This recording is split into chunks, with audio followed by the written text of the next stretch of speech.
Halo semuanya, apa kabarkah kalian saat ini? Ya, saya harap kalian semua dalam keadaan yang senantiasa baik-baik saja. Belakangan ini saya memang terus berusaha untuk membuat pembahasan mengenai manga Mokushiro Kunoyon Kishi secara konsisten. Dan akhirnya sekarang sampai juga pada pembahasan chapter yang ke-27-nya. Di awal cerita dari manga Mokushiro Kunoyon Kishi chapter ke-27 ini, adegan pertama yang bisa kita lihat adalah saat Hauser serta Nasian tengah dikepung oleh sekumpulan bandit yang dipimpin oleh Edlin. Dan dari kejadian ini akhirnya terungkap alasan jelas kenapa Hauser bisa berada di kota Ken. Yang ternyata alasannya adalah karena sebelumnya dia sempat mendengar berita adanya serangan para bandit yang menyerang para pelancong di sekitar Dalprare.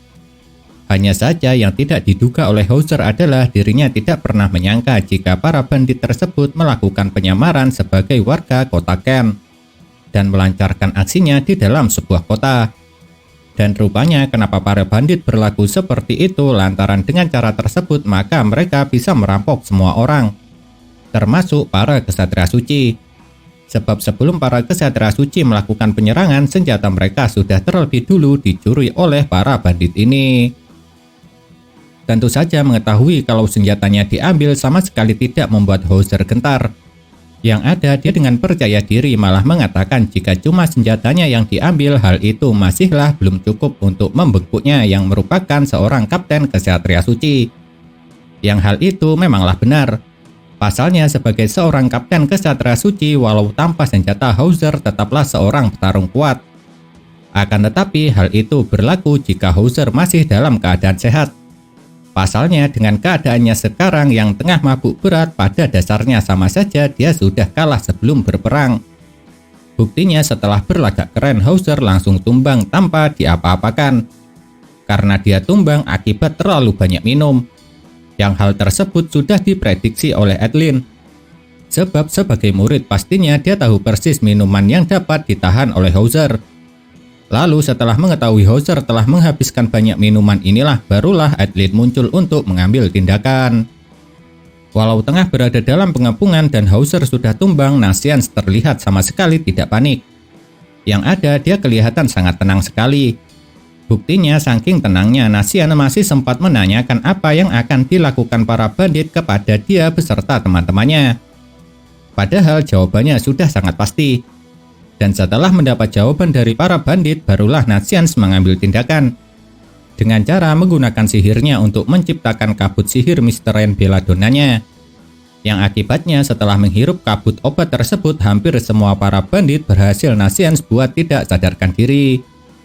Akan tetapi meski Nasian berhasil membuat hampir semua bandit tidak sadarkan diri, ternyata sihirnya tersebut tidak terlalu berpengaruh kepada Edlin.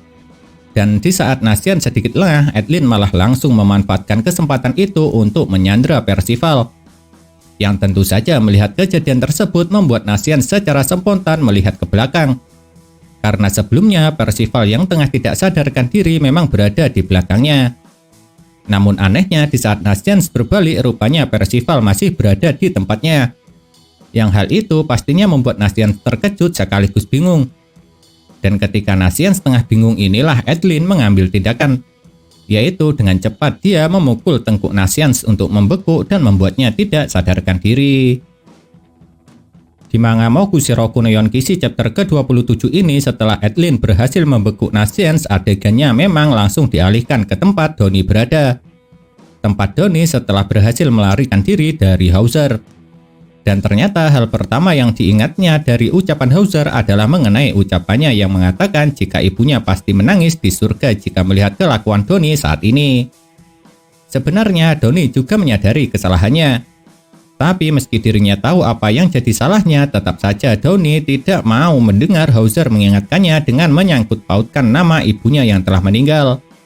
Karena hal tersebut tentu akan sangat menyakitkan baginya. Tapi menariknya di saat Doni tengah termenung inilah tiba-tiba Edlin muncul.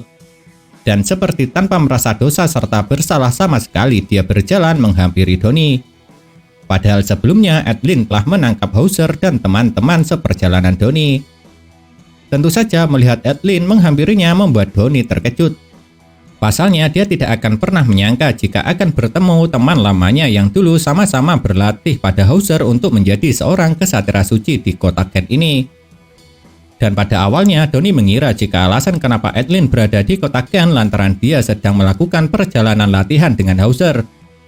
Namun karena Donnie adalah temannya, Edlin sama sekali tidak menutupi fakta jika dirinya sudah menyerah untuk menjadi seorang kesatria suci dan memutuskan untuk mengakhiri hubungannya dengan Hauser. Pastinya setelah mendengar pengakuan dari teman lamanya itu sekali lagi berhasil membuat Donnie terkejut. Tapi yang menarik dari kejadian ini bukan mengenai hal tersebut, melainkan tentang tujuan Edlin menemui Donnie. Yaitu tujuannya ternyata adalah untuk mengajak teman lamanya itu untuk bekerja sama. Bekerja sama dalam pekerjaannya kali ini yang menurut Edlin lebih mudah serta menguntungkan daripada menjadi seorang kesatria suci. Walau tidak mengatakan secara langsung, sebenarnya Donnie sangat enggan untuk menerima tawaran dari teman lamanya tersebut. Yang keengganan itu bisa kita lihat langsung dari kata-kata serta raut wajahnya. Namun karena tidak ingin membuat Edlin tersinggung, jadinya dia tidak mengutarakan secara langsung ketidakketertarikannya tersebut. Tapi semua itu berubah setelah Donnie mengetahui jika pekerjaan yang ditawarkan oleh Edlin padanya itu adalah untuk menjadi seorang perampok. Pasalnya meski masih tidak mengatakan secara langsung, Donnie dengan jelas-jelas menolak tawaran dari Edlin. Dan cara Donnie untuk menolak tawaran kerjasama itu adalah dengan mengatakan kalau dirinya akan kembali kepada teman-temannya. Atau dengan kata lain, Donnie lebih memilih teman barunya daripada bekerja sama dengan Edlin yang merupakan teman lamanya. Di manga Mokushiroku no Yonkishi chapter ke-27 ini, Edlin yang tidak terima atas penolakan Donnie akhirnya mengatakan kalau dirinya telah menangkap semua teman-temannya. Dan tujuan Edlin mengatakan hal itu adalah untuk memaksa Donnie agar mau ikut dengannya. Tapi sayangnya bukannya membuat temannya itu mau. Keputusan yang diambil oleh Edlin ini malah berhasil menyulut emosi Donnie. Buktinya saking marahnya Donnie sampai mengatakan jika kau melakukan sesuatu pada mereka maka aku tidak akan menerima itu tanpa melakukan apapun. Atau dengan kata lain, meski Edlin teman lamanya, Donnie tetap akan berbuat kasar kalau teman-teman barunya sampai kenapa-napa.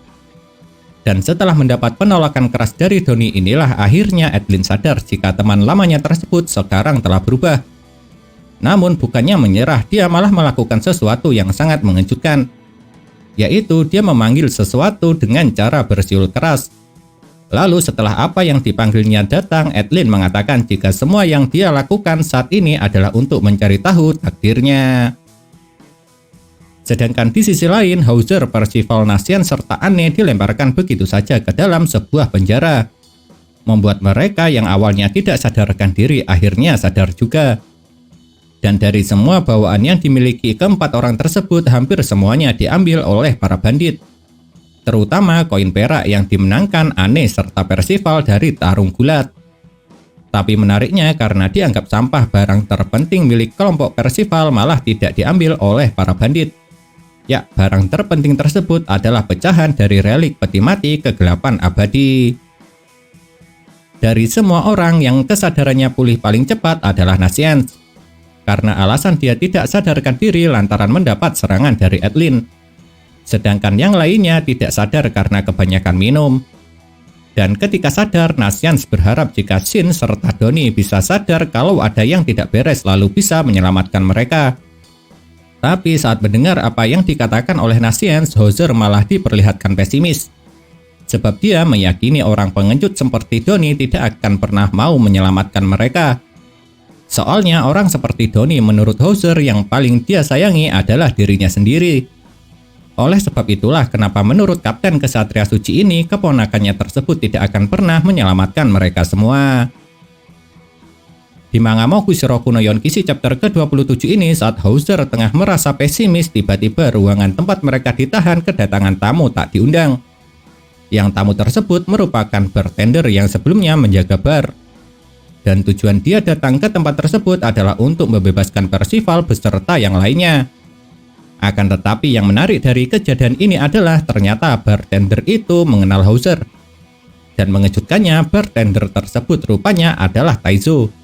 seorang petarung yang pertama kali muncul dulu ketika Meliodas mengikuti turnamen pertarungan di kota Faisal. Dan Taizo dalam turnamen tersebut dikalahkan dengan telak oleh Hauser. Pada awalnya Hauser memang tidak mengenali Taizo, sebab sekarang Taizo sudah menjelma menjadi orang tua. Sedangkan Hauser sendiri dari segi wajah tidak banyak berubah. Dan tentu saja Hauser sangat terkejut setelah mengetahui kalau yang ada di hadapannya itu adalah Taizo. Namun keterkejutan yang dialami oleh Kapten Kesatria Suci itu tidaklah berlangsung lama. Karena Taizo mengatakan kalau mereka sudah tidak bisa membuang-buang waktu lagi. Sebab jika mereka sedikit saja terlambat, maka kota Ken pasti akan hancur. Bisa dibilang sekarang kota Ken sedang dalam keadaan bahaya. Dan penyebab datangnya bahaya itu adalah Edlin beserta kelompok bandit. Tapi yang membuat kota Ken semakin rawan hancur bukan karena itu, melainkan lantaran Edlin telah menjinakkan naga kuno. Dan karena menurut Taizo kesepakatan antara Edlin dengan naga kuno tersebut tidak akan berlangsung lama, maka dirinya membutuhkan kekuatan seorang kesatria suci untuk menyelamatkan kota Ken. Oleh sebab itulah kenapa dia memutuskan untuk menolong Hauser. Lantaran dia tahu jika Hauser merupakan seorang kesatria suci. Akan seperti apakah kelanjutan cerita dari manga Mokushiroku no Yonkishi?